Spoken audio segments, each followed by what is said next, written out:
الحمد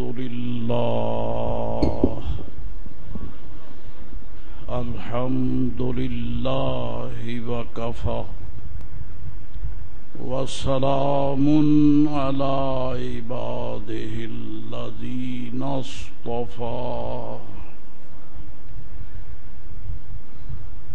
خصوصا على صفوة البرية وخاتم النبوة نبينا وسيدنا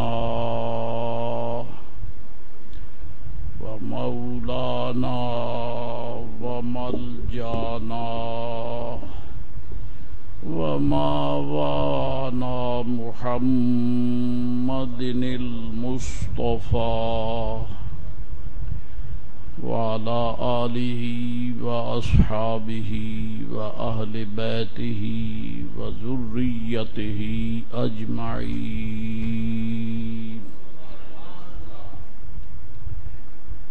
أما بعد فأعوذ بالله من الشيطان الرجيم.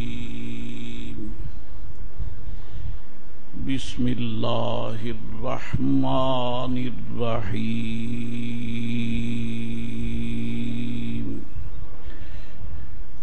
شهر رمضان الذي أنزل فيه القرآن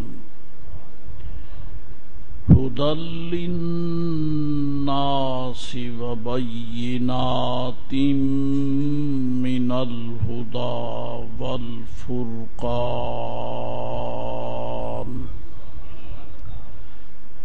صدق الله مولانا العظيم وصدق رسوله النبي الكريم الأمين.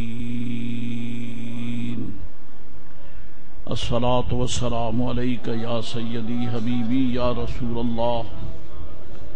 الصلاة والسلام عليك وعلى آلك وأصحابك يا حبيب الله. الصلاة والسلام عليك وعلى آلك وأصحابك يا رحمة للعالمين.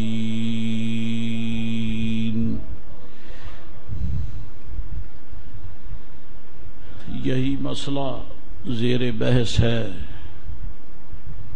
کہ رب کریم جل مجدہ نے یہ فیصلہ فرمایا ہے اور یہ اس کا ازلی فیصلہ ہے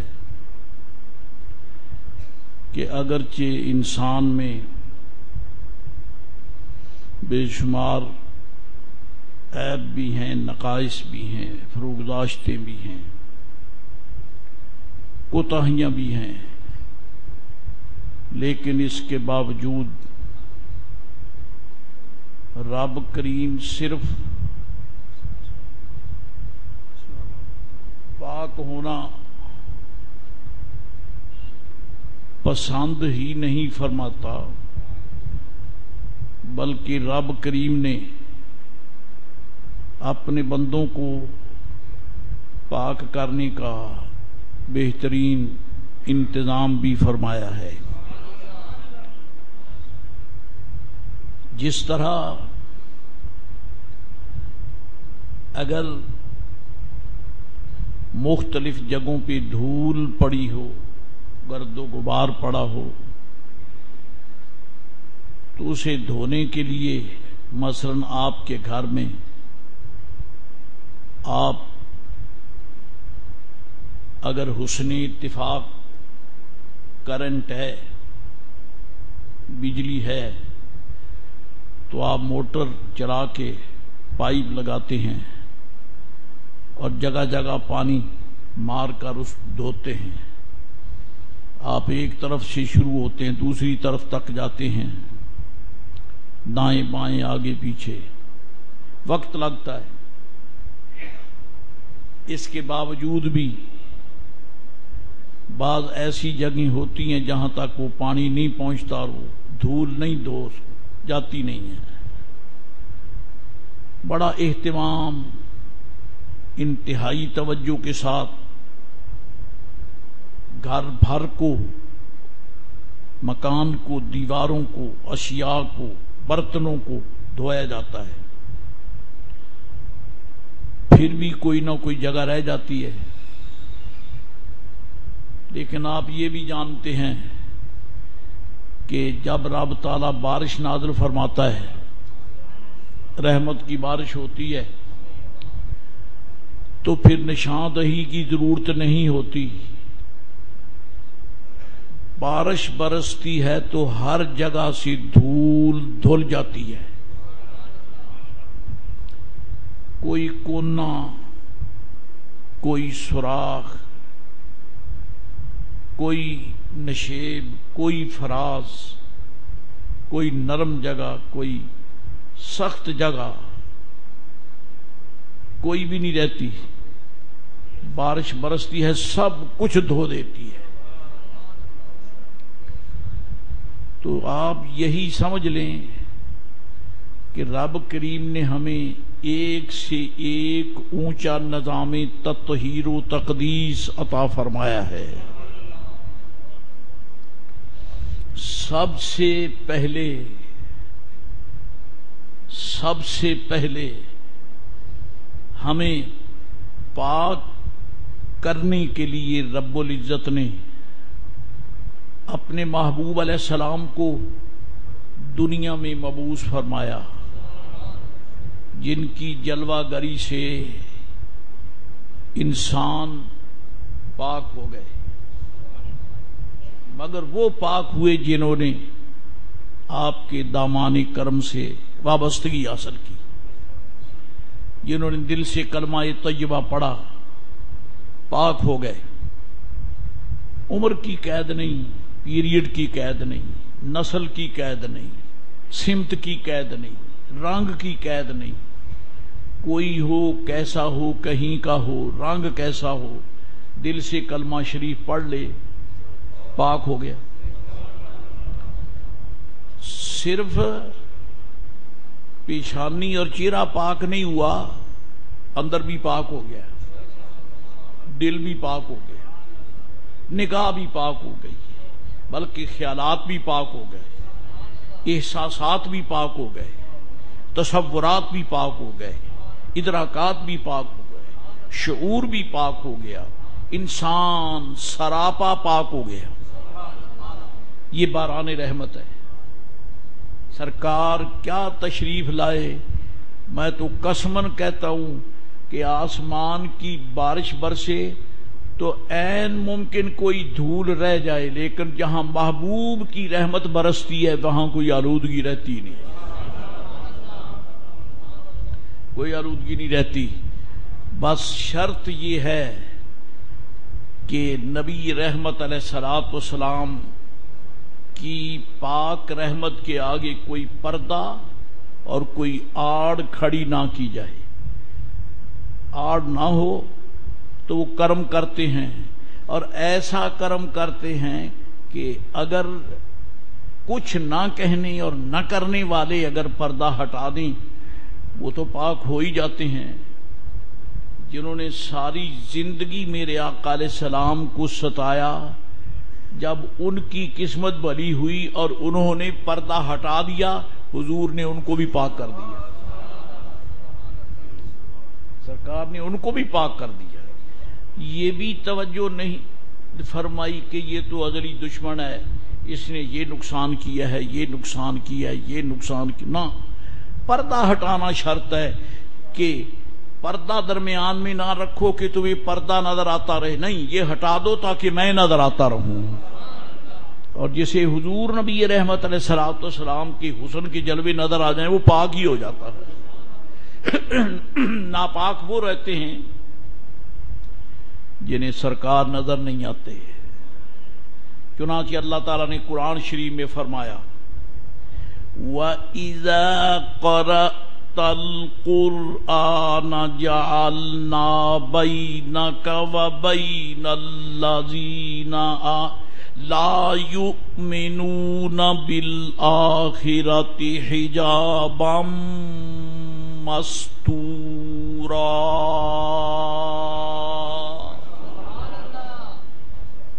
یا رسول اللہ علیہ الصلاۃ والسلام، جب آپ قرآن کریم کی تلاوت فرماتے ہیں تو ہم آپ کے اور بے ایمانوں کے درمیان ایک چھپا ہوا پردہ کھڑا کر دیتے ہیں، لہذا وہ کافر جو ہیں بے ایمان، جن کے آگے ہم نے پردہ کھڑا کر دیا اور وہ آپ کو نہیں دیکھ سکے، تو اس کو نہ قرآن اثر کرتا ہے، نہ اس کو کوئی دنیا کا سبب اور طاقت اور فورس اثر کرتی ہے۔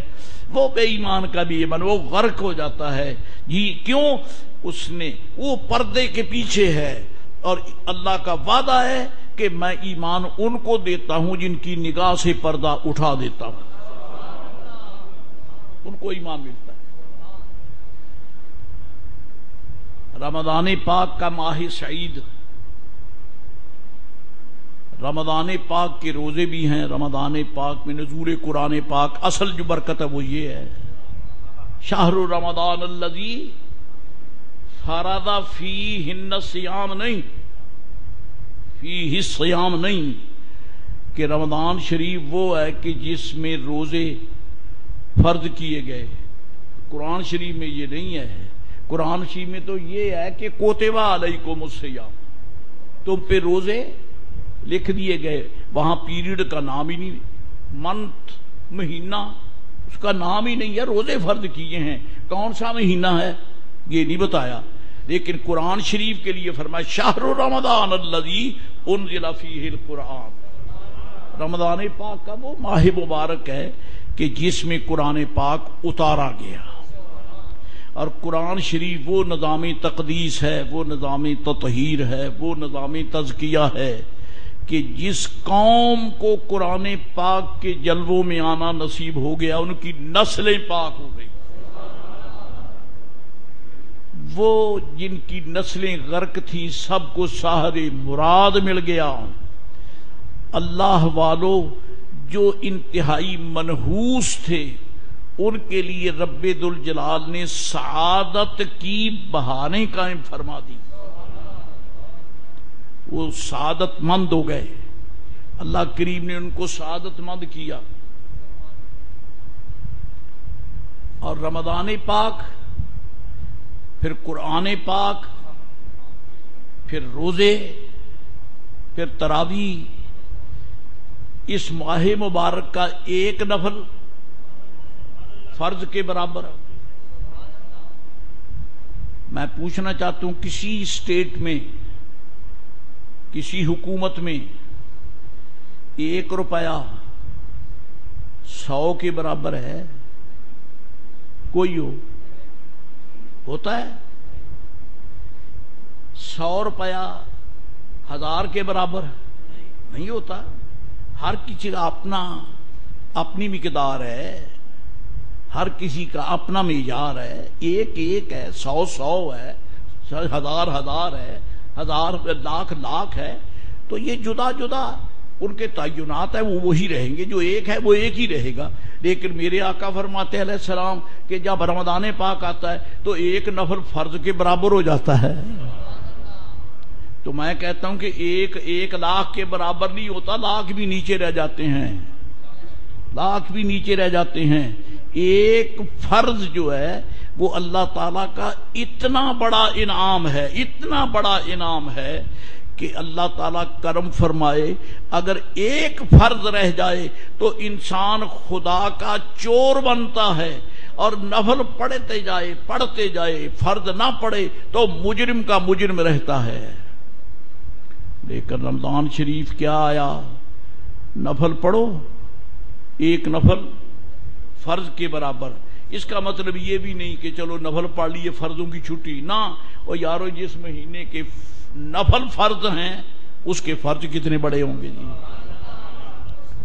اور پھر ہم دیکھتے ہیں کہ اس ماہ مبارک میں بڑے بڑے عظیم واقعات اور بڑی بڑی عظیم شخصیات جلوہ گر ہوئیں، جن کو قدرت نے نمونے کے طور پر پیش کیا کہ اگر دیکھنا ہو کہ پاک کیسے ہوتے ہیں تو ایسوں کو دیکھ لو. رمضان پاک میں حضرت سیدہ جیدہ طیبہ طاہرہ سیدہ ظاہرہ خاتون جنت رضی اللہ تعالی عنہا سیدۃ نساء اہل الجنہ، جنتی خواتین کی سردار، ان کا یوم وصال اسی ماہ مبارک میں، اور کائنات ایمان کی پہلی ماں، ایمان والوں کی پہلی ماں حضرت خدیجۃ الکبریٰ رضی اللہ تعالی عنہا، ان کا بھی یوم وصال رمضان پاک میں. ام المومنین سیدہ طیبہ طاہرہ عائشہ صدیقہ رضی اللہ تعالی عنہا، ان کا بھی یوم وصال اس میں. اور حضرات گرامی قدر فتح مکہ، فتح مکہ، مکہ شریف کی فتح، یہ بھی رمضان پاک پہ ہے. فتح مکہ یوں سمجھو کہ رمضان پاک میں دنیا سے رب کریم کے محبوب پاک علیہ السلام نے کفر کی جڑ نکال دی. کیونکہ مکہ شریف خانہ کعبہ اللہ کا گھر، لیکن یہ عجیب سانحہ تھا کہ گھر اللہ کا ہے لیکن کفر کا گڑھ ہے، شرک کا. جب بوتی بوتے میرے آقا تشریف لائے، اسی شہر کو فتح کیا، اسی شہر کو فتح کیا، بت توڑے، بت یعنی تباہ کیے، خانہ کعبہ کو دھویا، پاک کیا. اللہ اکبر. یارو جس محبوب نے خدا کا گھر پاک کیا، تو کوئی اس سے بڑا تو نہیں ہو سکتا. جس کے صدقے خدا کا گھر پاک ہو گیا، ہم فقیروں کے دل بھی پاک ہو گئے. حضور نے ہمیں بھی پاک کیا. جب سے اب تک یہ نظام تقدیس و تطہیر جاری و ساری ہے. اور آپ یہ بھی یاد رکھیں کہ قرآن شریف کا ایک نام ہے، رب تعالیٰ فرماتا ہے شہر رمضان الذی انزل فیہ القرآن ھدی للناس وبینات من الھدی والفرقان.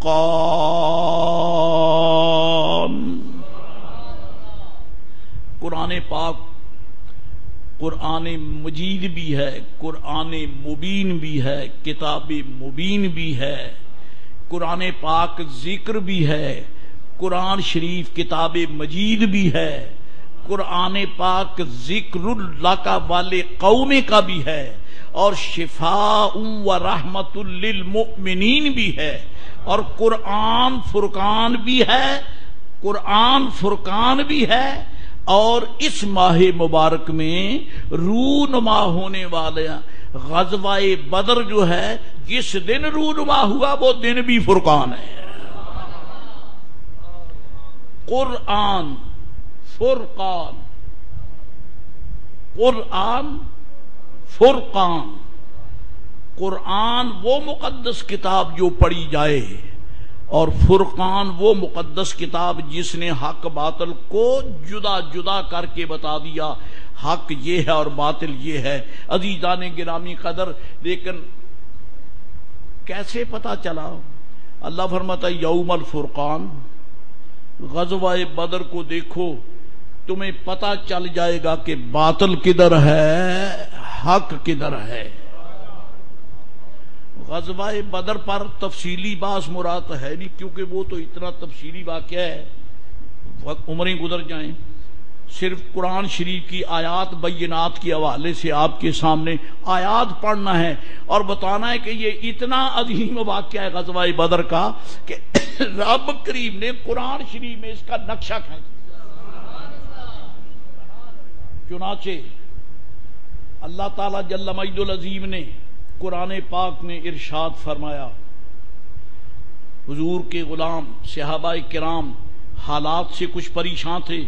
جب کفر نے غزوہ احد میں ایمان والوں کو زخم پہنچائی اور 70 صحابہ کرام شہید ہوئے، 70 صحابہ کرام شہید ہوئے، اور سرکار کے درِ دندان کو بھی تکلیف ہوئی، رخ انور پر بھی زخم آئے۔ ہاں جی، حضور کے عم محترم، حضور کے چچا سیدنا امیر حمزہ رضی اللہ تعالیٰ بھی شہید ہوئے۔ صدمہ تو بہت تھا نا، تو رب کریم نے اس زخم کا علاج کیا، مرہم لگایا، زخم پہ مرہم لگایا۔ فرمایا میرے محبوب پاک کے غلاموں، اگر تمہیں احد میں کچھ زخم پہنچی ہے نا، مت سمجھنا کہ میں نے تمہیں چھوڑ دیا ہے، مت سمجھنا میں نے تمہیں چھوڑ دیا ہے، میں نے تو اپنے محبوب سے وعدہ کیا ہے۔ کیا؟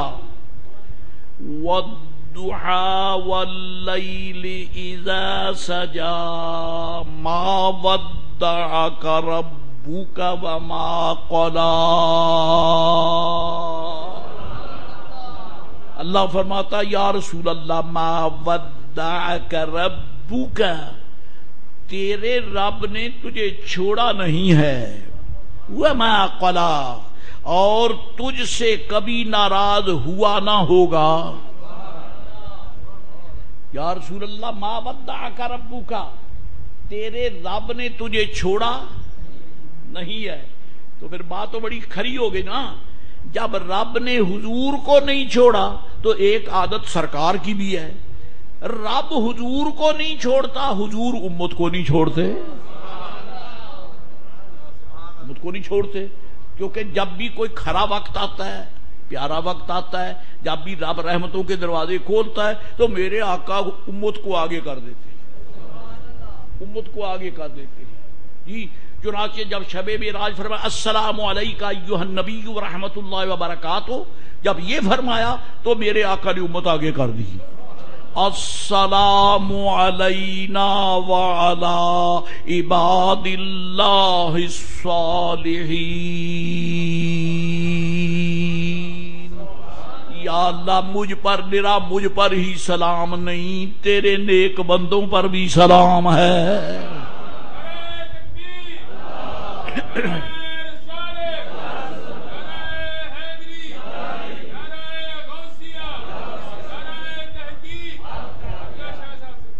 تو جہاں رب کریم حضور نبی رحمت علیہ الصلوۃ والسلام پہ کرم فرماتا ہے، حضور غلاموں کو بھی پیش کر دیتے ہیں۔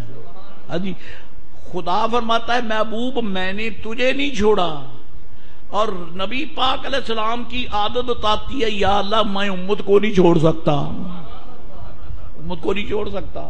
تو پھر کیا ہوا، ان کو ملا رہے ہیں تو پتا چلا کہ حضور کے صدقے حضور کی امت کا رب کریم کے کرم سے اتنا مضبوط تعلق ہے، قیامت آ کر آسمان ٹوٹ جائیں گے، پہاڑ ریزہ ریزہ ہو جائیں گے، زمین ختم ہو جائے گی، سورج چاند ختم ہو جائیں گے، اور سمندروں میں آگ لگ جائے گی، کچھ نہیں تو نہیں آئے گا، لیکن خدا و مصطفیٰ اور اس کے غلاموں کا یعنی تعلق جو ہے وہ آپس میں کبھی ختم نہیں ہوگا۔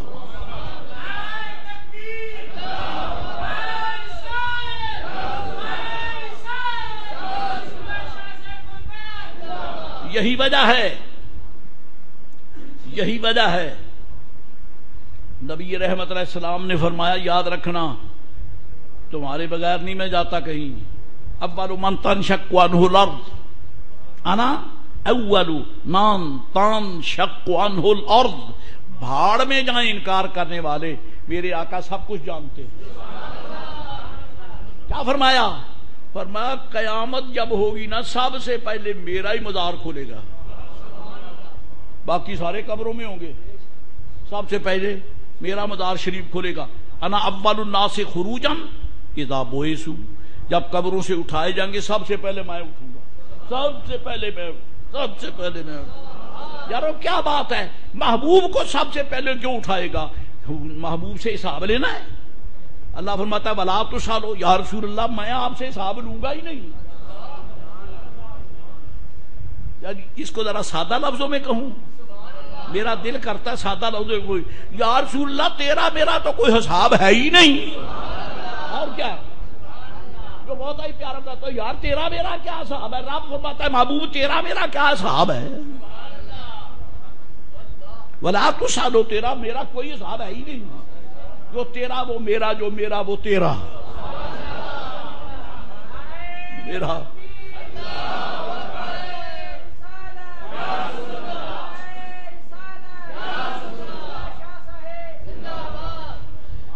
حساب بیگانوں سے ہوتا ہے کہ تو محبوب ہے.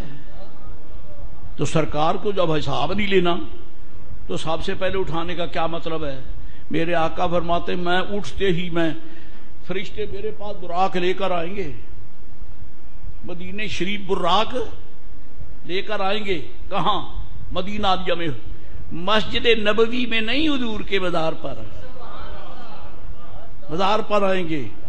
مزار کی نیت سے سفر کو ناجائز کہنے والے ناجائز لوگوں، حضور کے مزار پہ آنا رب کے بھیجے ہوئے فرشتوں کا دستور ہے. میرے دربار پہ آئیں گے براق لے کر. بات سرکار سواری فرما کے گئے نا، پر میں کھڑا رہوں گا. کیوں؟ میں انتظار کروں گا یہ جنت البقیع والے تو آ جائیں، میرے اہل بیت آئیں گے.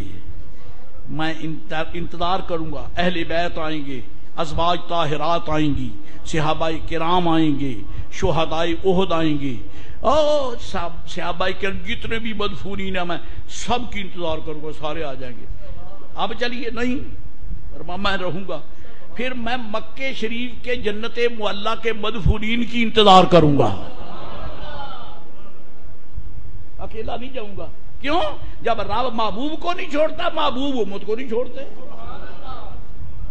فرمایا اہل بیت آئیں گے، صحابہ کرام آئیں گے، امہات المومنین آئیں گی، صحابہ کرام آئیں گے، شہداء آئیں گے. ہاں جی، پھر میں مکے شریف کے جنت معلیٰ میں مدفونین جو ہیں غلام، ان کی انتظار کروں گا. سب کو لے کے چلوں گا، سب کو لے کے چلوں گا. الحمدللہ رب العالمین. غزوہ بدر احد میں جب حضور کے غلاموں کو بھی تکلیف ہوئی تو کچھ قلوب پر زخم لگے کہ بڑی تکلیف ہوئی. اور تکلیف اس لیے ہوئی کہ بعض دوستوں سے ڈیوٹی میں کوتاہی ہو گئی. کوتاہی ان کو صدمہ یہ تھا، مولا تو بے نیاز ہے، ہمیں اگر زخم لگتا تو کوئی بات نہ تھی، ہماری کوتاہی سے تیرے محبوب کو زخم لگے.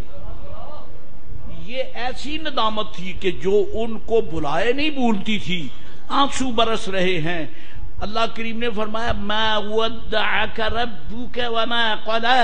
یا رسول اللہ تیرے رب نے تجھے چھوڑا بھی نہیں ہے اور کبھی ناراض بھی نہیں ہوگا. مطلب یہ ہے کہ حضور پر تو رب ہمیشہ راضی ہے اور حضور غلاموں پر راضی ہیں. اب اس کا نتیجہ یہ نکلتا ہے، اللہ نے فرمایا گھبراؤ نہیں، میں نے تمہیں چھوڑا نہیں ہے، جھنجھوڑا ہے. چھوڑا نہیں ہے، جھنجھوڑا ہے. کیوں؟ میں وہی رب تو ہوں. 1 سال ہی کا گیپ ہے نا، وہ غزوہ احد غزوہ بدر کے 1 سال بعد ہے نا. تو فرمایا 1 سال ہی کا تو فاصلہ ہے.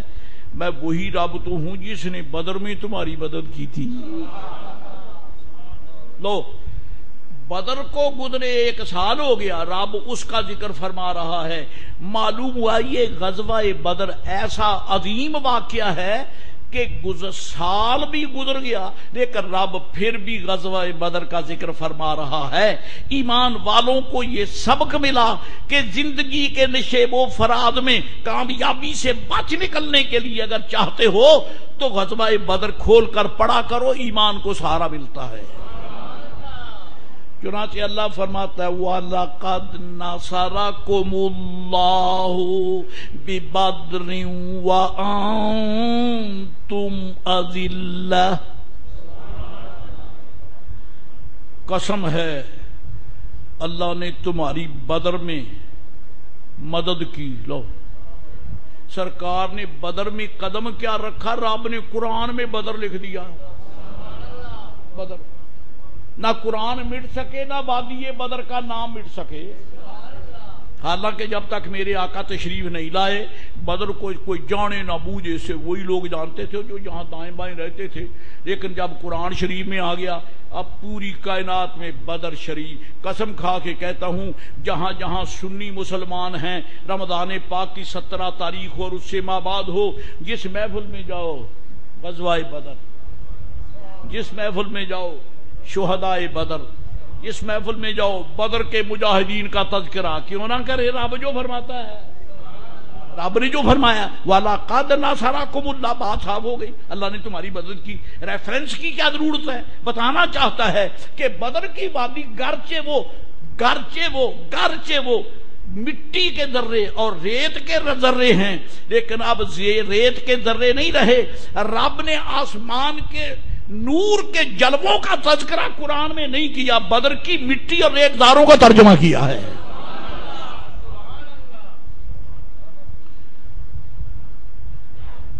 اللہ تعالیٰ فرماتا ہے وَأَنْتُمْ أَذِلَّةٌ، تم کمزور تھے، بدر میں اسباب کے حوالے سے کمزور تھے۔ یہ کوئی جنگ کرنے کا انداز ہے؟ گھوڑے 2، یہ کوئی جنگ کرنے والی فوج کا انداز ہے؟ زرہیں 6، یہ کوئی جنگ کرنے والی فوج کا سامان ہے؟ گھوڑے 8، یہ کوئی جنگ کرنے والے فوجیوں کا سامان ہے؟ اونٹ 70، اور یہ کوئی لڑنے والی فوج کا سامان ہے؟ کھانے کو کچھ بھی نہیں، کھجوریں تک میسر تھی نہ جن کے پیٹ بھرنے کو۔ اور رب نے اس لشکر کے کندھے پر قیامت تک کے اسلام کا سارا بوجھ ڈال دیا۔ غزوہ بدر اس کی جانثاریاں نہ ہوتی تو میرے آقا علیہ السلام کا صحابی ابو ہریرہ رضی اللہ تعالی عنہ آپ فرماتے قسم بخدا صدیق اکبر کی بیعت نہ ہوتی، اگر حضور علیہ السلام کی تشریف لے جانے کے بعد نبی پاک کے صحابی ابو بکر کی اگر بیعت نہ ہوتی تو قیامت تک اللہ کی عبادت نہ ہوتی۔ سمجھ لیا آپ نے کہ ابو بکر صدیق کی خلافت کتنی عظیم ہے؟ اس کے ساتھ میرے آقا کا ارشاد بھی سن لیں، نبی رحمت علیہ السلام بدر کی وادی میں رونق افروز ہیں جی، بدر کی میدان جنگ میں جنگ اپنے جوبن پر ہے، جوبن پر ہے کہ میرے آقا عریش بدر میں تشریف فرما ہیں۔ عریش کہتے ہیں چھپر کو، اب چھپر تو وہاں نہیں ہے، مسجد بنی ہوئی ہے، مسجد شریف بنی ہوئی ہے۔ حضور اس چھپر کے نیچے تھے جس چھپر کے فاؤنڈر بنیاد رکھنے والے سعد ابن معاذ ہیں۔ سعد ابن معاذ انصاری ہیں، اور آپ کا مرتبہ مدینہ عالیہ میں ایسا تھا جیسے مہاجرین میں صدیق اکبر ہیں۔ جس طرح صدیق اکبر مہاجرین میں اونچے تھے، عظیم تھے، اسی طرح انصار میں حضرت سعد ابن معاذ۔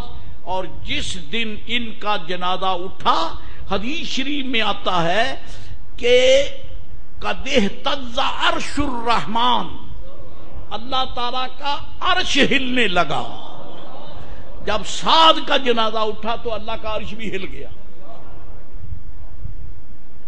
اللہ کا عرش بھی ہل، اتنا عظیم صحابی۔ تو میں یہ کہنا چاہتا ہوں حضرت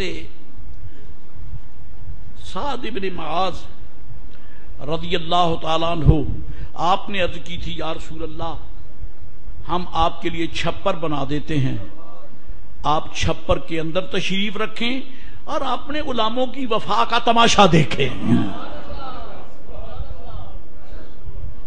حضور چھپر بنا دیتے ہیں، آپ اس کے اندر تشریف فرما رہے ہیں، اور ہم غلامان با وفا حضور کے نام پر، عزت پر، آبرو پر، آنر پر جانیں قربان کریں گے، آپ چھپر میں رہے دیکھیں۔ اللہ اکبر۔ اللہ تعالیٰ، اب واقعات پہ بحث نہیں ہو سکتی، پھر قرآن پاک کی آیتیں نہیں میں کہہ سکوں گا۔ وَلَقَدْ نَصَرَكُمُ اللَّهُ بِبَدْرٍ وَأَنْتُمْ أَذِلَّةٌ، تم کمزور تھے، اللہ تعالیٰ نے تمہاری مدد فرمائی۔ فَاتَّقُوا اللَّهَ لَعَلَّكُمْ تَشْكُرُونَ۔ اللہ تعالیٰ جل مجد العظیم نے مدد فرمائی بدر والوں کی، اور بدر والوں سے فرمایا میرا شکر کرو۔ بدر والوں سے فرمایا میرا فاتقوا اللہ، میرے حکم کی مخالفت نہ کرنا، میری مدد جاری رہے گی، میری مدد جاری رہے گی، اور میں مدد کرتا رہوں گا، تم شکر کرتے رہنا۔ میں مدد کروں گا، تم بس چلتے چلتے اشارے، میں پاکستان بنا دوں گا، پاکستان والوں تم شکر کرتے رہنا۔ میں تمہیں پاکستان دے دوں، کتے انگریز سے چھین کر، بے غیرت ہندو سے چھین کر میں تمہیں پاکستان عطا کروں گا، لیکن شکر ادا کرتے رہنا۔ شکر ادا کرنا کیوں؟ جب میں نعمت دیتا ہوں تو میں اپنے بندوں سے صرف یہ تقاضا کرتا ہوں کہ میرا شکر ادا کرو، اور ساتھ میں اس کا یہ بھی وعدہ ہے کہ میرا شکر ادا کرو، میں تمہیں نعمت میں اور زیادہ برکت عطا کروں گا۔ اشارے۔ فاتقوا اللہ، یہاں مفسرین نے ایک نقطہ بیان کیا ہے، فرماتے اللہ فرماتا ہے مجاہدین بدر سے کہ اللہ تعالیٰ سے ڈرو، ہمیشہ اس کے حکم کی تعمیل کرتے، نافرمانی نہ کرنا، اور میں نے تمہاری مدد کی ہے تاکہ تم میرا شکر ادا کرو۔ فرماتے ہیں کہ اللہ نے بدر والوں کی مدد کی، انہوں نے جنگ لڑی کفر کے خلاف، اور اللہ تعالیٰ کے کرم سے کفر کی جڑ نکال دی، جڑ نکال دی، اور ایسی زبردست جنگ کہ میرے آقا علیہ السلام اس عریش بدر کے نیچے دعا کر رہے ہیں، دعا کر رہے ہیں، اللہم انجز ما وعدتنی، انجز لی ما وعدتنی، یا اللہ میرے ساتھ جو تو نے وعدہ کیا ہے پورا کر دے۔ انجز لی، انجز لی، آپ سے کہلواتا ہوں زیر حاضر ہو جائے، انجز لی، یا اللہ میرے لیے وعدہ پورا کر دے۔ معلوم ہوتا ہے کہ کامیابی کا، فتح کا، بچانے کا وعدہ رب نے تم سے نہیں کیا، محبوب سے کیا ہے، اور جب محبوب سے کیا ہے تو میرے آقا وہ لفظ میرے یاد رہیں، حضور امت کو چھوڑتے نہیں ہیں، جب نبی پاک کے ساتھ کیا ہوا وعدہ رب نے پورا کر دیا تو معلوم ہوتا کہ امت کا بھی بیڑا پار ہو گیا۔ انجز لی ما وعدتنی، وعدہ پورا کر دے۔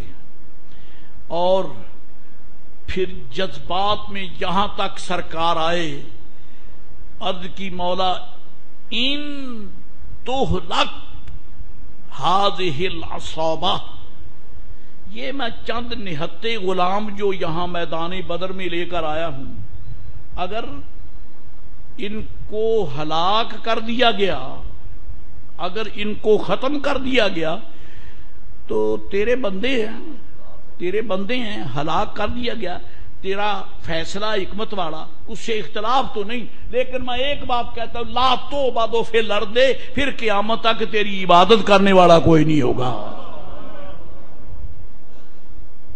حدیث شریف میں آتا ہے جب حضور نے یہ دعا مانگی تو صدیق اکبر پیچھے کھڑے تھے، کیونکہ باقی صحابہ کرام میدان جنگ میں تھے اور صدیق اکبر حضور کے پیچھے۔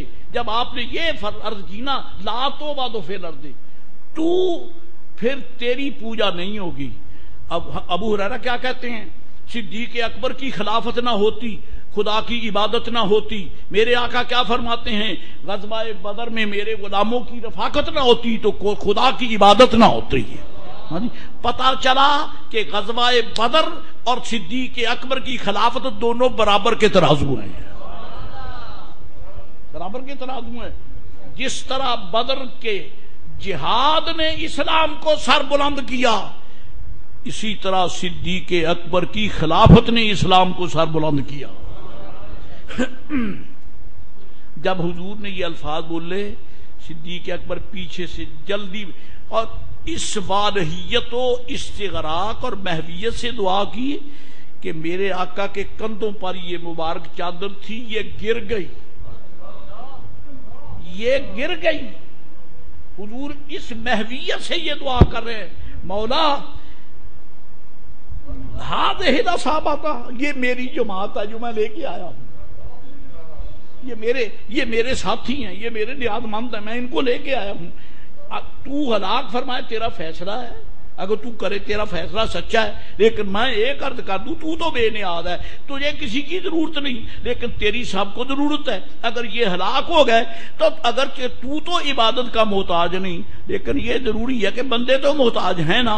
اگر یہ ختم ہو گئے تو پھر قیامت تک یا اللہ، اللہم، یا رب، یا رحمان، یا رحیم کہنے والا کوئی نہیں ہوگا. اب اس کو پھیلائیں، سوچتے رہیں. ابو بکر صدیق پیچھے سے آئے. دوست تھوڑا سا توجہ رہے. پیچھے سے آ کے حضور کو جپھی ڈال دی. اللہ اکبر.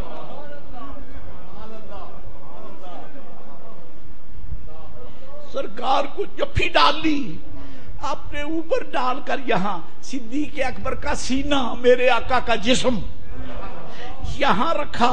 یہاں رکھ کے عرض کی یا رسول اللہ، آپ نے رب کی بارگاہ میں عرض کرنے کا حق ادا کر دیا، پریشان نہ ہو، آپ کا خدا آپ کی مدد فرمائے گا.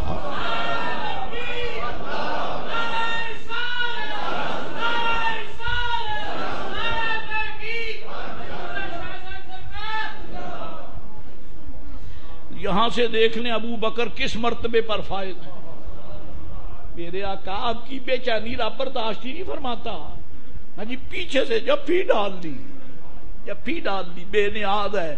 کبھی موقع دیتا ہے تو ابو بکر کی جولی میں آرام فرماتے ہیں، کبھی موقع دیتا ہے تو پیچھے سے جپھی ڈال لیتے ہیں، کبھی جب موقع دیتا ہے تو سامنے سے وہ آنکا کرتے ہیں. یہ سب اللہ تعالیٰ کی عطا ہے محمد عربی کے غلاموں کے لیے. صحابہ کرام سے فرمایا، غلاموں، جن پر حملہ کرنا تھا وہ تو نکل گئے، تجارتی قافلہ. اب ٹکر ہو گئی ہے کافروں سے، لشکر سے، جن کے پاس ساری دنیا کا سامان بھی ہے، اسلحہ بھی ہے، اور بڑے بڑے زبردست قوی ہیکل، قوی پیکر، فوجی سپاہی، جنگجو، جنگ باز، پیل تن، وہ تو اب سامنے ہیں. بتاؤ کیا صورت ہے، کیا صورت حال ہے. مشہور واقعہ ہے، مقداد بن اسود اٹھے، عرض کی یا رسول اللہ، قسم بخدا بنی اسرائیل بھی اللہ کے بندے تھے، ہم بھی اللہ کے بندے ہیں. وہاں موسیٰ کلیم ہے، یہاں محمد عربی ہے صلی اللہ علیہ وسلم. جی میرے آقا وہ بنی اسرائیل تھے تھوڑ پونجیے، جو یہ کہہ بیٹھے موسیٰ علیہ السلام سے، اذهب انت وربک فقاتلا انا ہاہنا قاعدون، کہ تو جا، تیرا رب جائے، جا کے لڑو، ہم یہاں بیٹھ کے تماشا دیکھیں گے. آقا خدا کی قسم ہے، ہم بنی اسرائیل نہیں ہیں، ہم رسول اللہ کے غلام ہیں. ہم یہ نہیں کہتے کہ آپ جائیں، آپ کا رب جائے. محبوب آپ گئے تو ہمارے پلے کیا رہ گیا؟ آپ ہمارے پلے کیا رہ گیا؟ ہم عرض کرتے یا رسول اللہ آپ ہمارے ساتھ رہیں، ہم حضور کے حکم کی تعمیل میں جہاں آپ فرمائیں گے ہم جنگ لڑیں گے، ہم جنگ لڑیں گے. آپ دعا فرمائیں، پھر دیکھیں کہ غلاموں کی وفا کیسی ہے.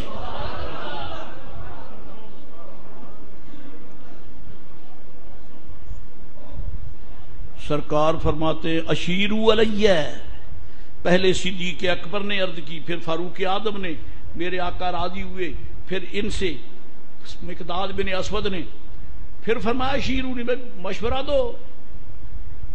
سعد بن معاذ کھڑے ہو گئے، عرض کی آقا کأنک تریدنا، حضور ہمیں مراد لے رہے ہیں.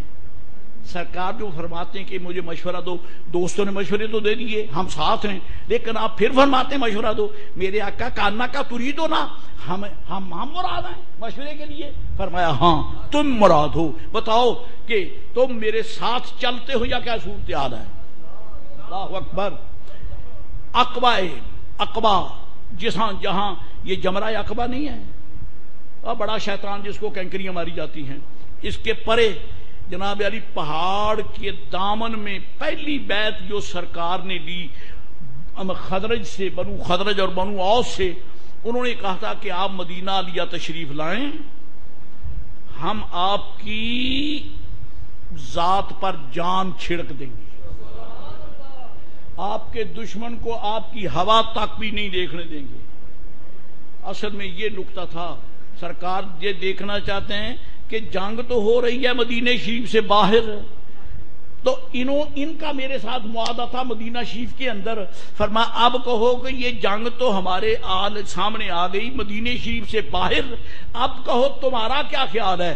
عرض کی آقا وہ جو ہم نے کہا تھا نا کہ مدینے میں آپ کی خدمت کریں گے، جب ہمیں پورا تعارف نہیں تھا، اب ہم نے محبوب کو روز شب و روز دیکھ لیا ہے، ہم نے صداقت اور سچائی کو دیکھ کر کلمہ پڑھا ہے.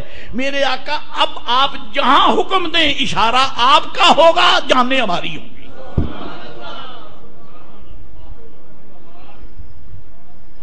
لو خذت بحرا لخذنا معك.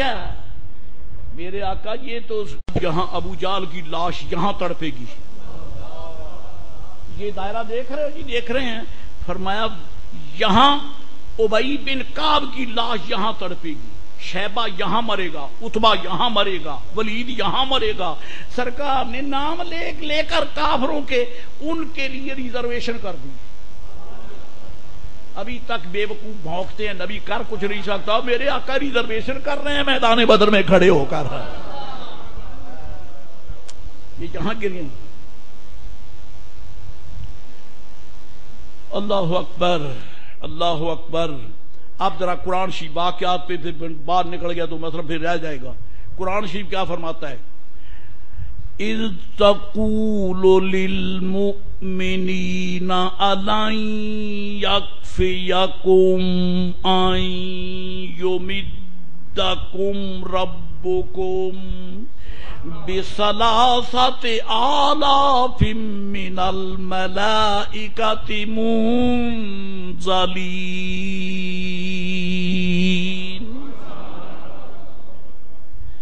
اللہ تعالیٰ فرماتا ہے اذ تقولو یا رسول اللہ، جب آپ کہہ رہے تھے، جب آپ اپنے غلاموں سے کیا الن یکفیکم، کیا تمہیں کافی نہیں، ان یمدکم کہ اللہ تمہاری امداد فرمائے، ربکم تمہارا رب، بثلاثۃ آلاف 3000 فرشتے بھیج کر. کتنے؟ کافر لشکر لائے تھے 1000 سے کچھ کم. فرمایا حوصلہ کرو، رب کا وعدہ ہے ان کو آنے دو، میں 3000 فرشتہ بھیجوں گا، میں 3000 فرشتہ بھیجوں گا. بثلاثۃ آلاف من الملائکۃ منزلین. 3000. مولا علی شیر خدا فرماتے رضی اللہ تعالیٰ عنہ، میدان جنگ میں میں نشیبی علاقے میں کھڑا تھا، جہاں جہاں ڈیوٹیاں لگی تھی، ڈیوٹیاں نبھا رہے تھے. فرمایا میں کھڑا تھا، ایک دم اتنا زبردست ہوا کا جھونکا آیا کہ دھول اڑنے لگی میدان بدر میں، اور جناب محترم سنبھلنا مشکل ہو گیا. یہ جھونکا ختم، پھر پیچھے سے دوسرا آ گیا، پھر تیسرا آ گیا. ہم حیران تھے کہ یہ آندھی کیسے آ گئی. ایک جھونکا آیا، پھر دوسرا، پھر تیسرا. میرے آقا مسکرا رہے، اللہ آقا مسکرا رہے ہیں. عرض کی آقا یہ جھونکے کیسے ہیں؟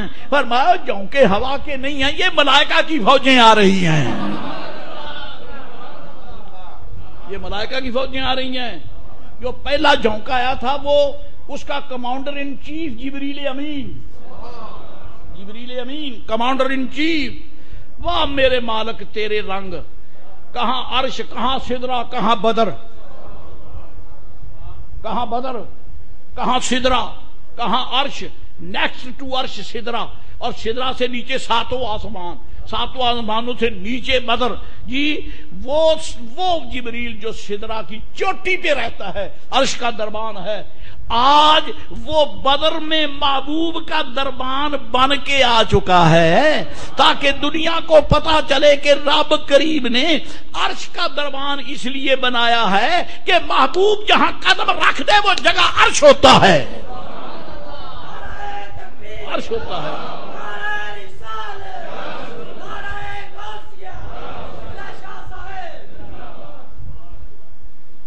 پہلا جھونکا 1000 فرشتہ، ان کے کمان جبریل امین، دوسرا فرشتہ اس کی کمان میکائیل، تیسرا جھونکا اس کی کمان اسرافیل۔ میں فقیر حقیر پڑھتا رہا کہ اسرائیل علیہ السلام کا بھی نام آ جائے،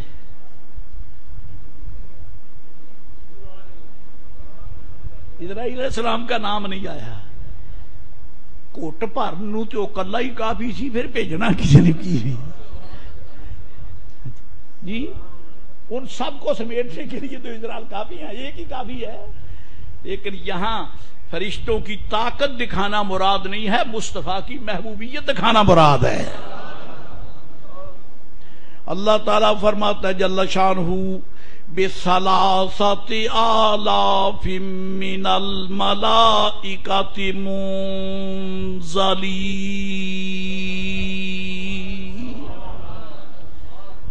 3000 ملائکہ۔ اب ان کا اترنے کا ذکر آگے اور آ گیا۔ سورۃ انفال، سورۃ انفال میں رب تعالیٰ ارشاد فرماتا جل جلالہ وعم نوالہ،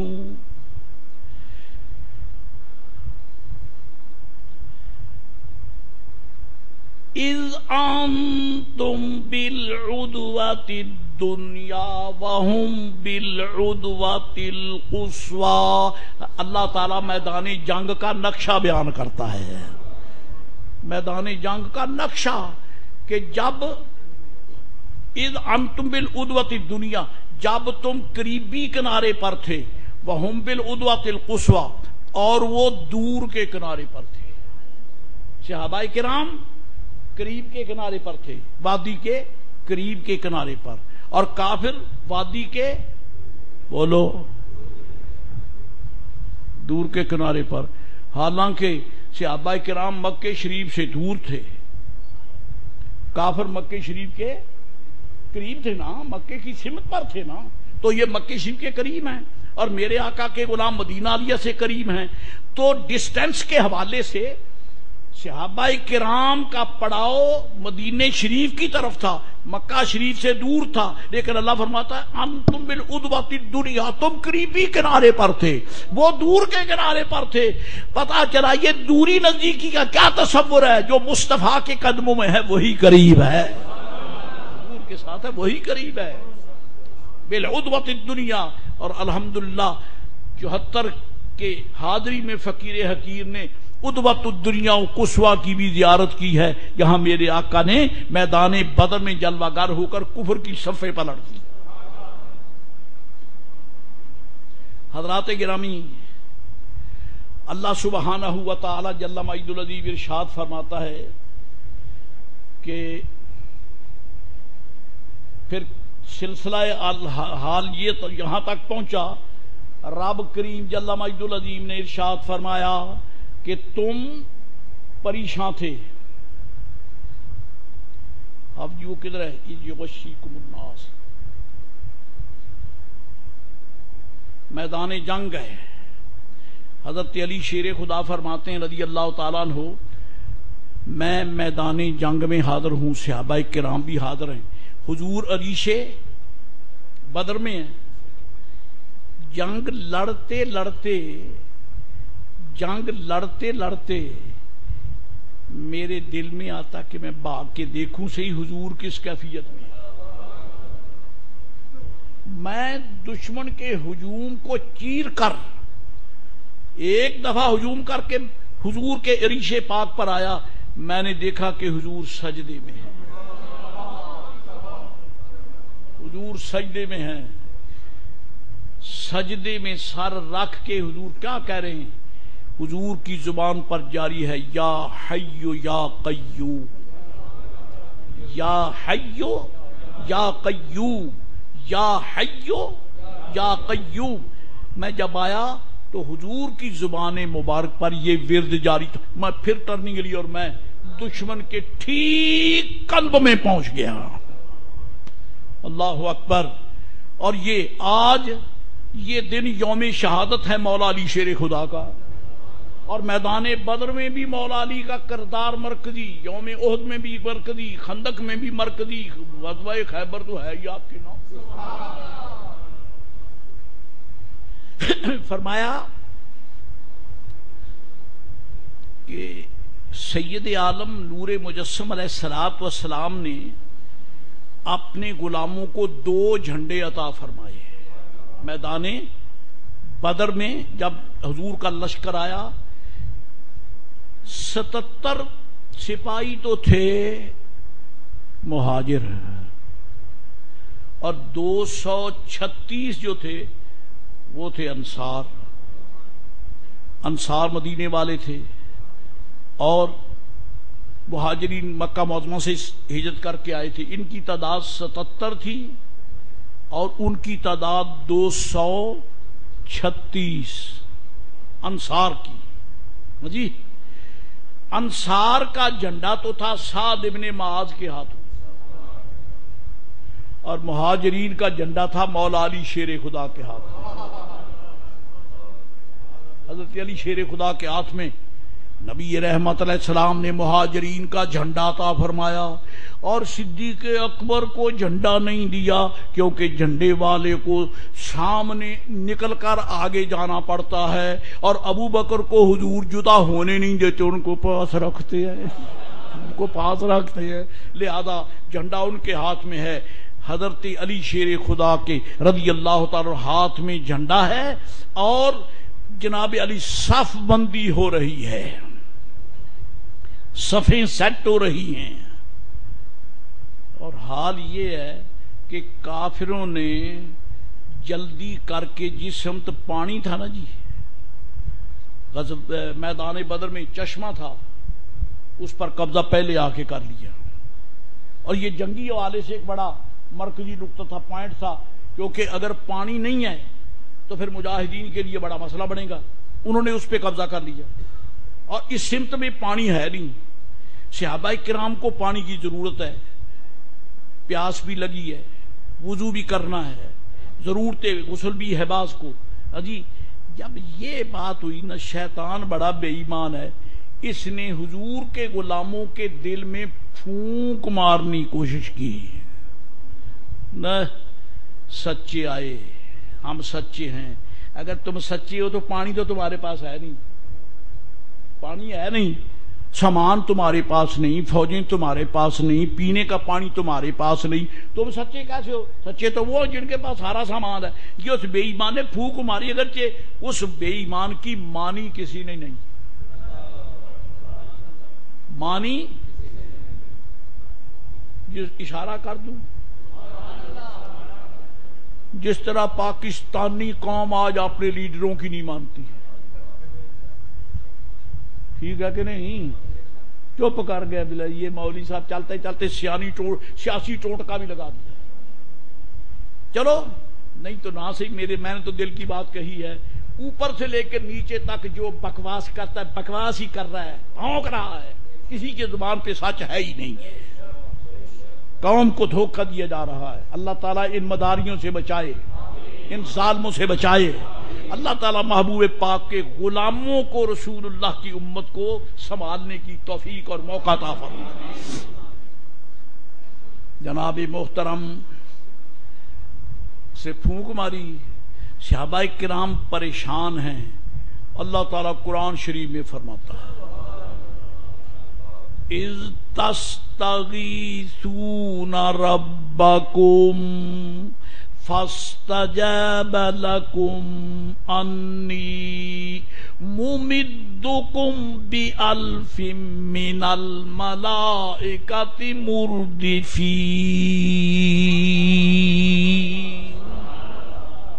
اذ تستغیثون ربکم، جب کہ تم اپنے رب تعالیٰ سے فریاد کر رہے تھے مولا ہم سچے ہیں لیکن اسباب غیروں کے پاس ہیں۔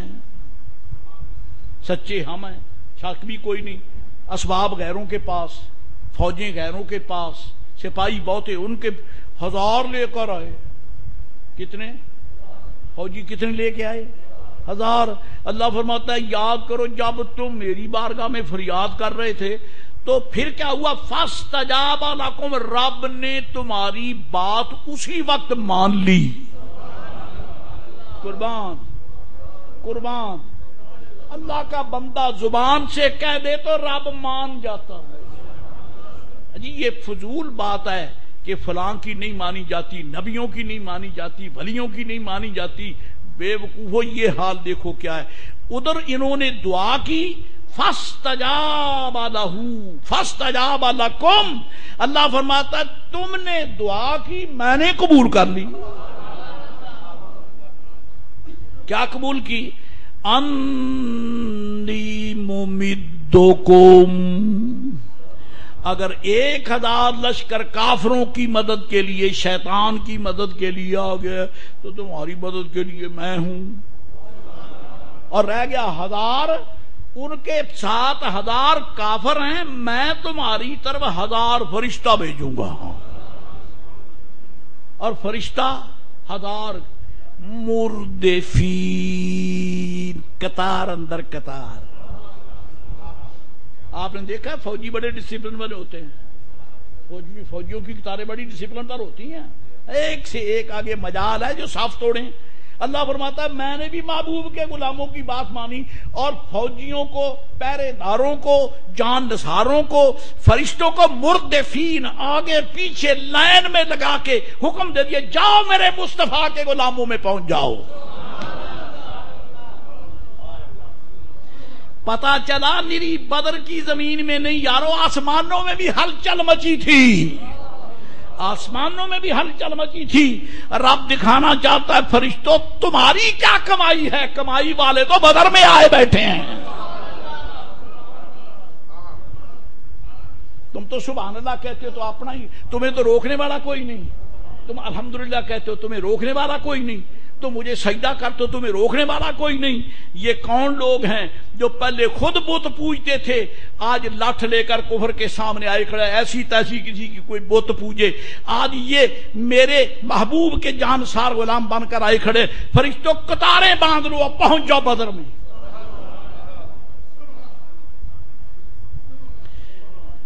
اور فرمایا فرشتہ تو ایک ہی کافی ہے، لیکن 1000 کیوں؟ پہلی جو آیت پڑھی تو اس میں 3000 ہیں، اس میں یعنی یکے بعد دیگرے 1000۔ مردفین، ردیف کہتے ہیں، ایک تو تھا نا سواری پہ آگے بیٹھا ہے، چلو سواری تو آج کل گھوڑوں پہ تو سواری ہوتی نہیں، موٹر سائیکل پہ ایک آگے بیٹھا، دوسرا پیچھے۔ جو آگے ہے وہ ڈرائیور ہے، وہ سائق ہے، اور جو پیچھے ہے وہ اس کا ردیف ہے، اس کا ردیف ہے۔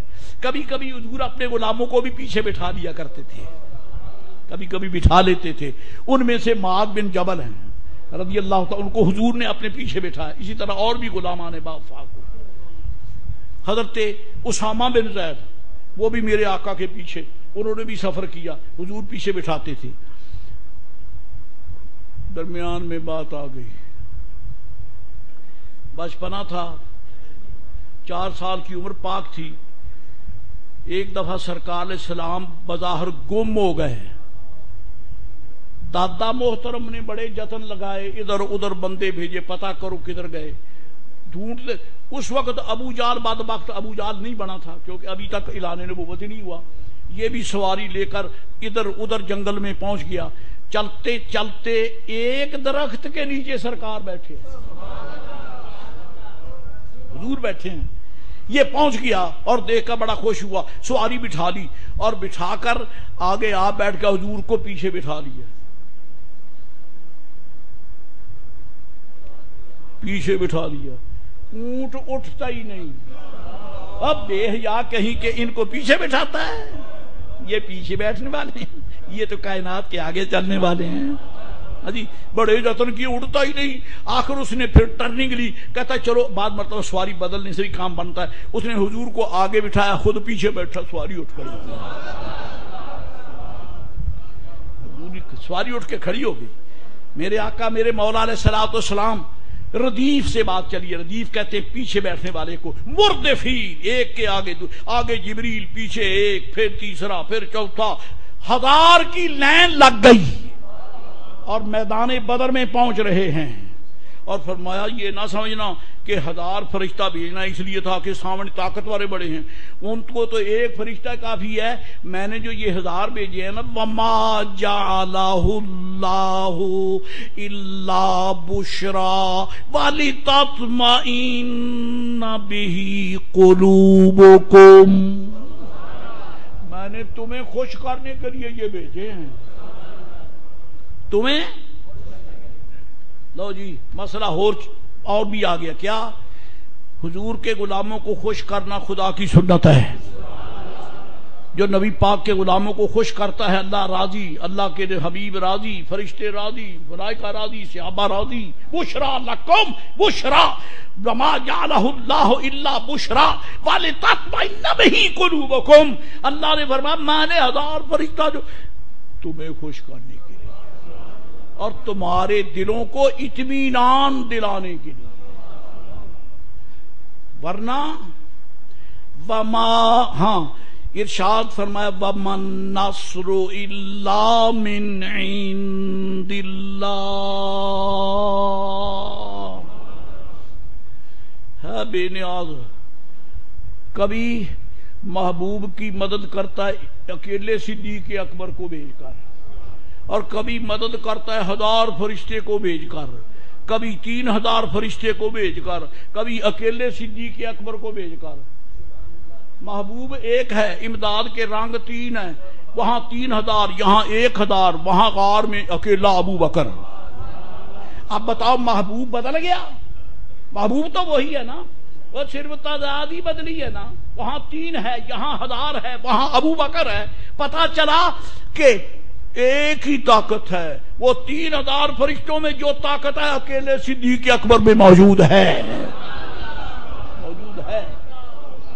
موجود ہے۔ اور وہ ابو بکر آج محبوب کے چھپر پہ حاضر ہے، محبوب کے چھپر پر قسم بخدا صدیق اکبر پوری کائنات ایمان کے محسن ہیں، جنہوں نے میرے آقا کے قدموں پر پیرا دے کر غلامی کا حق ادا کر دیا۔ حضرات گرامی، وَمَن نَّصْرُ إِلَّا مِنْ عِندِ اللَّهِ إِنَّ اللَّهَ عَزِيزٌ حَكِيمٌ۔ اللہ عزت والا ہے، حکمت والا ہے، اللہ غلبے والا ہے، اللہ حکمت والا ہے، جس نے رسول پاک علیہ السلام کے غلاموں کے لیے پہلی مدد ایک مسئلہ اور بھی کھڑا ہو گیا کہ کافروں نے پانی پر قبضہ کر لیا، بے ایمان شیطان پھونک مار رہا ہے، تمہارے پاس تو پانی نہیں ہے، تم مسلمانوں، تم صحابی کہلاتے ہو، نبی پاک اپنے نبی کو تم سچا کہتے ہو، تمہارے پاس تو پانی نہیں ہے۔ پھر ان کے پاس محل وقوع کے حوالے سے جو میدان ہے نا کافروں کا، وہ بڑا پکا ہے، کیونکہ جگہ پکی تھی، اور اس پکی جگہ میں گھوڑوں کو دوڑنا آسان ہے، اور تمہارے پاس ریتیلا علاقہ ہے، تمہیں تو چلنا ہی مشکل ہے، کیونکہ سب کے پاس تو سواری ہے نہیں۔ ہاں جی تم ریت میں کیسے چلو گے؟ وہاں پکا یعنی میدان ہے، ان کے پاس گھوڑے ہیں، وہ تو دوڑے سر پٹ دوڑائیں گے اور جہاں چاہیں پہنچیں گے، پانی ان کے پاس ہے، پکا میدان ان کے پاس ہے، تمہارے پاس میدان بھی پکا نہیں، پانی ہے ہی نہیں۔ اللہ تعالیٰ فرماتا ہے کیوں بھی پریشانی بظاہر تھی یا نہیں، پہلے تو رب نے کیا پریشانی کا علاج، پریشانی کا علاج، یعنی حضور کے غلاموں کو جو کچھ عطا کیا رب گن گن کے بیان کر رہا ہے۔ کیا فرمایا؟ اِذْ يُغَشِّيكُمُ النُّعَاسَ أَمَنَةً مِّنْهُ، رب کریم نے فرمایا اس نے تم پر اونگ ڈال کر تمہیں چھپا دیا، صحابہ کرام پر اونگ ڈالی جس نے حضور کے لشکر کو گود میں لے لیا، نیند آ گئی صحابہ کرام کو، بولو تو صحیح، میدان جنگ میں بدر میں، کیوں بھائی ایک تو بتاؤ، دشمن سامنے ہو نیند آتی ہے؟ میں کہتا ہوں آج یہ عالم ہے کہ اگر اعلان ہو جائے نا کہ بھئی گاؤں والوں چور پھرتا ہے، ذرا بیدار رہنا، تو نیند آتی ہے گھر پورے گاؤں کو؟ نیند آتی ہے؟ چور ایک اور گاؤں میں 3000 نوجوان ہیں، کسی کو نیند نہیں آتی، وہ چور آ گیا، چور آ گیا، اور جہاں سارے اچکے ہوں وہاں پاکستان پہ اللہ رحم کرے، جی چور آ گیا، ایک چور کی آواز آ جائے، اعلان ہو جائے تو شہر بھر کو نیند نہیں آتی، سامنے 1000 کا لشکر ہے، میرے آقا کے غلام سوئے ہوئے، میں نے لفظ واپس لے لیے جی، سوئے نہیں ہیں، اللہ نے سلا دی، اللہ تعالیٰ نے، اور بچہ بہتا بلکتا ہو نا تو ماں گود میں لے کے بچے کو سہلا کے بہلا کے سلا دیتی ہے تاکہ بے چینی ختم ہو جائے۔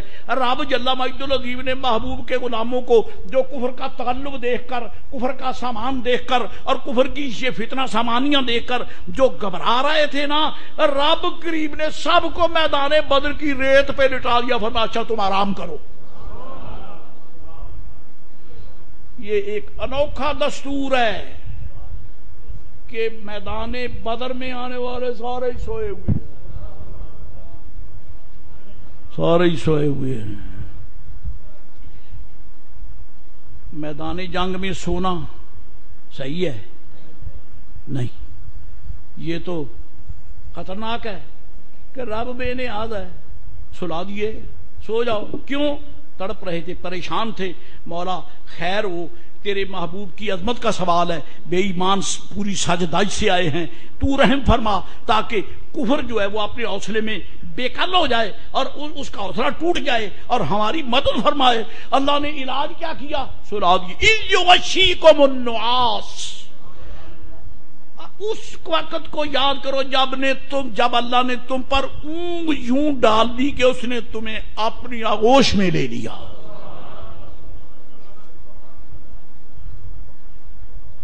پھر مولا کائنات فرماتے ہیں میرے ہاتھ میں تلوار ہے، پتہ تب چل گر گئی، میں پھر سجا کو پکڑتا ہوں، ذرا کہ سنبھل کے میرا سر بھی نیچا بھی، تلوار بھی گئی،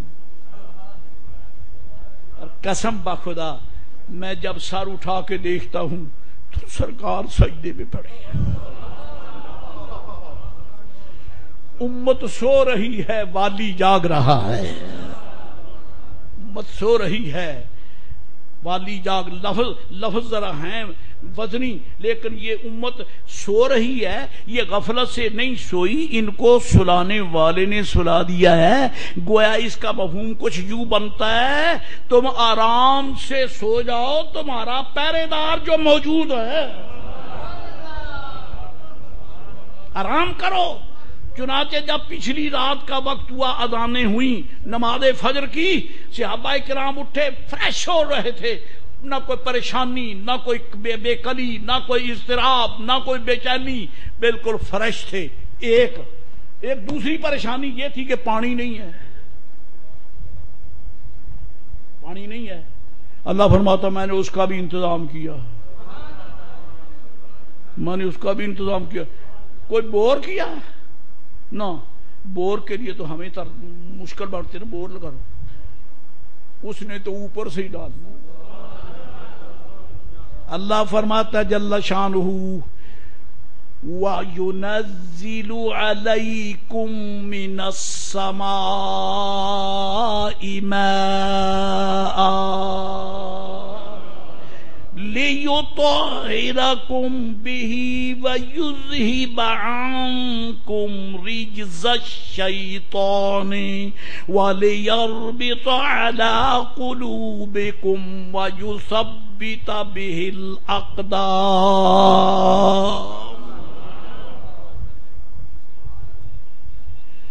فرمایا ادھر نیند آ گئی اور موقع پر رب نے بارش اتاری، فرشتے کو آرڈر دیا بارش برسا، جلدی کر اپنا لشکر لا، بعد اللہ آ گئے، برسو۔ بدر کی رات بارش برسی اور خوب برسی اور خوب کھول کے برسی، نقشہ ہی بدل گیا جنگ کا۔ کیوں؟ جو زمین پکی تھی وہ پھسلنے والی ہو گئی۔ یہی تھا نا شیطان کا، ان کو پھونک ماری تھی، ان کے لیے پکا میدان ہے، وہ تو بھاگتے ہیں، تم تو چل نہیں سکتے، تمہاری تو ریت میں تم چل ہی نہیں سکتے ہو۔ بارش جو برسی ان کا میدان سلپری ہو گیا، اب وہ تو پھسلتے ہیں، اگر اونٹ ہیں تو بھی پھسلتے ہیں، اگر بندے ہیں تو بھی پھسلتے ہیں، اور کبھی گھوڑا بھی پھسل جاتا ہے جی۔ اور ادھر ہے ریت، جب ریت پہ بارش برسے تو سیمنٹڈ فلور۔ اللہ فرماتا ہے میں نے کئی انتظام کر دیے، بارش کا پانی اتار کر پیاسوں کو پانی بھی پلا دیا، دلوں کے وسوسے بھی دور کر دیے جی۔ اور پھر یہ وَيُثَبِّتَ بِهِ الْأَقْدَامَ، قدم جم گئے، قدم جم گئے جی۔ اللہ تعالیٰ ارشاد فرماتا ہے، اب پیچھے ذکر آ گیا فرشتوں کا، صرف قرآن پاک کی چونکہ آیات کے حوالے سے ہی ہے اس بات کر رہا ہوں۔ 1000 فرشتہ، اور فرمایا اگر کافر ابھی آ جائے تو میں 3000 بھی بھیج دوں گا، اور آ جائیں تو 5000 بھی بھیج دوں گا۔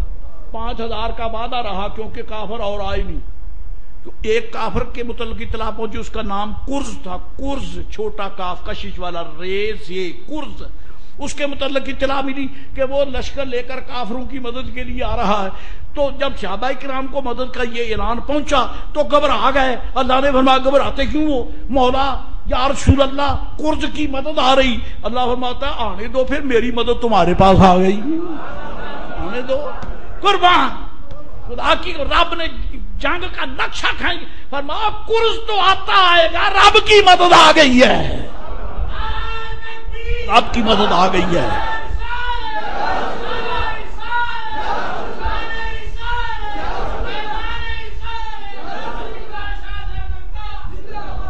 جی فرشتے آ گئے، جبریل آ گئے، سرکار حضرت صدیق اکبر فرماتے میں حضور کے پاس بیٹھا تھا، نبی پاک علیہ السلام سر جھکائے بیٹھے ہیں کہ سر اٹھایا اور مسکرائے، فرمایا ابو بکر دیکھا تو نے؟ عرض کی آقا کیا؟ فرمایا جبریل آ گیا، جبریل آ گیا، اور جبریل وردی پہن کر آیا ہے۔ خدا کی قسم وہ وردی نہیں جو سدرا پہ پہنتا ہے، وہ وردی جو تاجدار مدینہ کے دربار میں پہنتا ہے۔ جبریل وردی پہن کے آ گیا، بیضاوی، ہاں مظہری پڑھو اگر پڑھ سکتے ہو تو، اگر پڑھ سکتے تو روح البیان پڑھو، چلو ان کو رہنے دو، حدیث پاک کی کتابیں پڑھو۔ پھر کیا جبریل کیا وردی پہن کے آیا؟ حضور فرماتے جبریل آ گیا، گھوڑا پکڑا ہوا ہے، لگام ہاتھ میں ہے، سوار نہیں ہے، سوار نہیں ہے، زمین آسمان کے درمیان معلق ہے، جبریل بھی اور اس کا گھوڑا بھی. اب جبریل نے اپنے گھوڑے کی لگام پکڑی ہوئی ہے اور وردی پہنی ہوئی ہے. ہو جائے وردی نا، اگر ہمت ہے تو بتاؤں گا، ورنہ نہیں بتا سکتا. یہ میرے بیٹے، یہ آج کی نئی جنریشن، نئی دنیا جن کو خدا کے گھر میں بے حیائی کا لباس پہنتے ہوئے بے شرمی کو شرم نہیں آتی، جو گندا ناپاک لباس پہن کے آتے ہیں. او چھوکرو، کتے یہودیوں کا لباس چھوڑ دو، محمد عربی کے غلام بنو. جبریل آ گئے. حضور فرماتے جبریل، حضور مسکرا کے فرماتے ابو بکر جبریل آ گئے. سرکار فرما دیکھو گھوڑا پکڑا ہوا ہے، اپنا لگام ہاتھ میں ہے، اور جبریل پگڑی باندھے ہوئے ہے. متعجرم بعمامتنا، امامہ باندھ کے آ رہا ہے. گویا رب نے فرمایا جبریل ننگے سر نہیں جانا، محبوب کی سنت کی مخالفت نہیں کرنی ہے.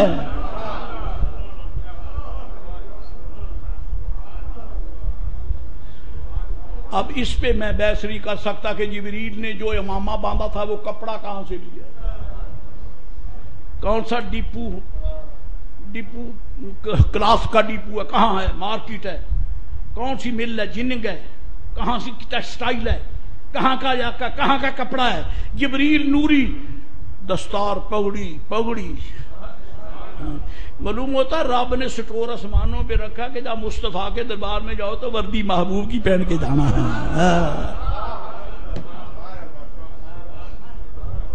اور رنگ بھی زرد. 3 قسم کے یعنی نام آتے ہیں زرد یعنی اماموں کے. بعض روایات پہ چٹے، بعض میں سیاہ بھی آئے ہیں، سیاہ، اور تیسرا یہ زرد بھی آئے ہیں. اور زرد کی وجہ یہ لکھی ہے کہ صدیق اکبر کے داماد حضرت زبیر کی پگڑی زرد تھی. یہ گھرانہ ہی بڑا پیارا ہے، صدیق اکبر کا گھرانہ ہی بڑا پیارا ہے. یہ بھی پیارا، اس کا ابا بھی پیارا، اس کے داماد بھی پیارے، اس کے بیٹے بھی پیارے، اس کی بیٹیاں بھی پیاری، اس کی بیویاں بھی اللہ والی.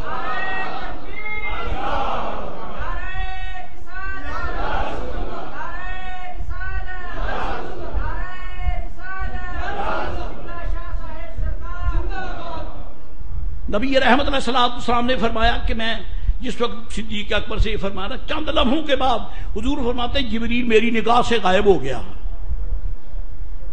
پھر دیکھا تو میدان بدر میں آ رہا ہے، سوار نہیں ہے، اور اگر سواری پہ سواری نہیں کرنی ہے تو لانے کا فائدہ ہے. جبریل مجھے نہیں ملا، فقیر نے کتابیں تفسیر کی اٹھائی ہیں، مجھے یہ پتا چلا ہے کہ جبریل سواری لے کر آئے ہیں لیکن سوار ہو کر نہیں آئے، اور سوار ہو کے کہیں آئے مصطفیٰ جو فرش پر بیٹھے ہیں، روٹ بیٹھے ہیں. جبریل کیسے سوار ہو کے آ سکتا ہے؟ وہ تو جبریل تو میرے آقا کا منگتا ہے، میرے آقا کا کمی ہے. کمی کا کیا کام ہے سردار کے سامنے سوار ہو کے آئے؟ لیکن پکڑا ہوا ہے لگام کو تاکہ دنیا کو پتا چلے جبریل وہی لے کے نہیں ہے، جبریل آج محبوب کا چوکیدار بن کے آیا ہے، محبوب کا سپاہی بن کے آیا ہے، رسول اللہ کا گارڈ بن کے آیا ہے، سیکیورٹی سٹاف کا ملائکہ کا انچارج بن کے آیا ہے. میدان احد بدر میں آؤ تو سیکورٹی کا چارج علی شیر خدا کا، اور عریش پہ آؤ تو چارج صدیق اکبر کو، ملائکہ کو دیکھو تو چارج اب جبریل امین کو. اور فرمایا میں نے دیکھا جبریل کے ہونٹوں پہ مٹی پڑی ہے،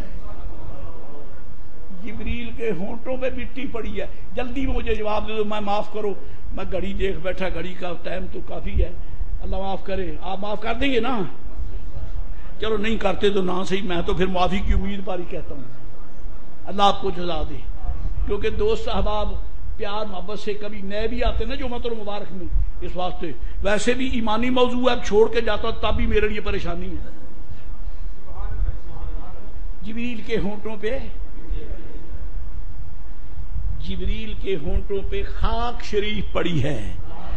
میں پوچھنا چاہتا ہوں کہ جو با وفا ہو، جو ریگولر ہو، جو اوبیڈینٹ ہو، اس کے درجے بڑھتے ہیں کہ گھٹتے ہیں؟ جبریل معاذ اللہ نافرمان ہے؟ نہیں، بلکہ تابع فرمان جو ہے ان کا سردار ہے۔ لا یعصون اللہ ما امرہم والے سارے اس کی رعایا ہے، یہ ان سب کا سردار ہے۔ جو ماننے والوں تابع فرمان حضرات کا سردار ہے، اس کے لبوں پر مٹی پڑی ہے، بتاؤ یہ جبریل کا مرتبہ گھٹا ہے یا بڑا ہے؟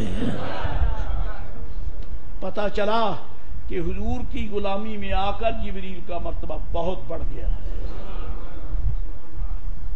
اللہ کریم فرماتا ہے جل شانہ عمن والہ، رب جل مجد العظیم نے تمہارے لیے دوسرا انتظام یہ کیا ہے، بارش اتاری۔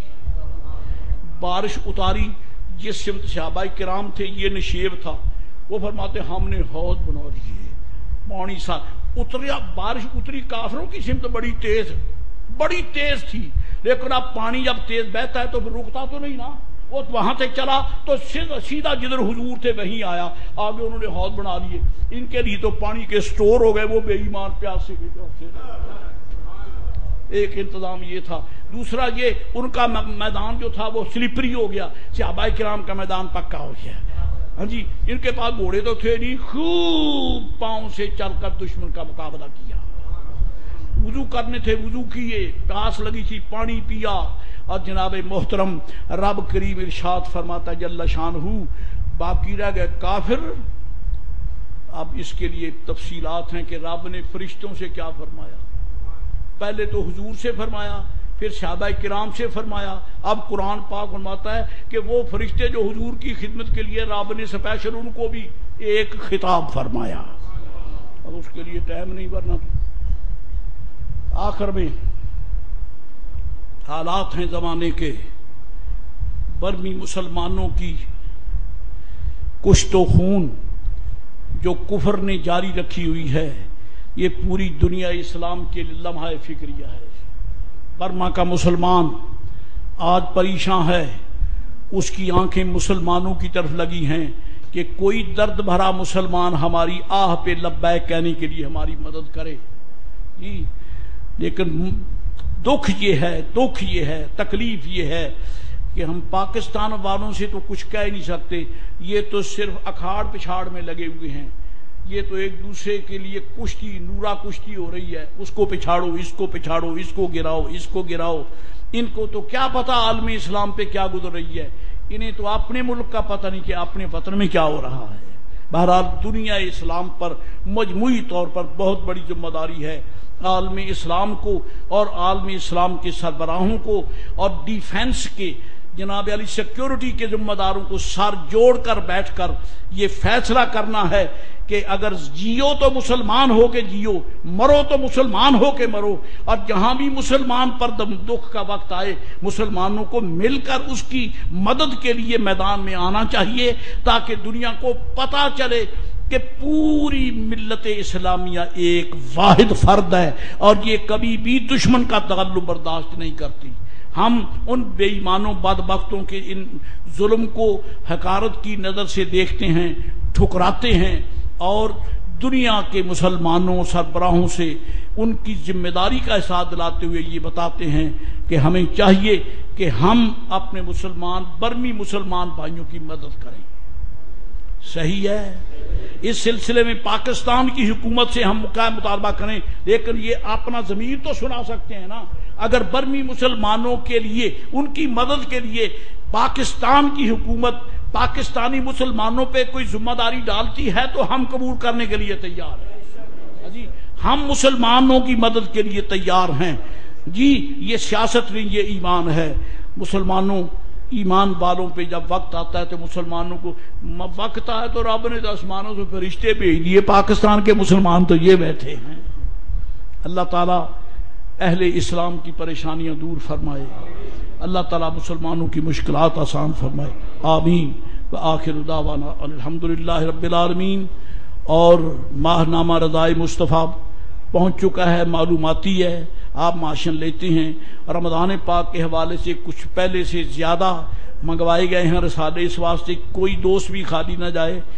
آپ محبت کے ساتھ اس کو حاصل کریں، پڑھیں، اور ان مضامین کو دیکھنے کے بعد اپنے قلوب میں ایمان کی پختگی کا چراغ روشن کریں۔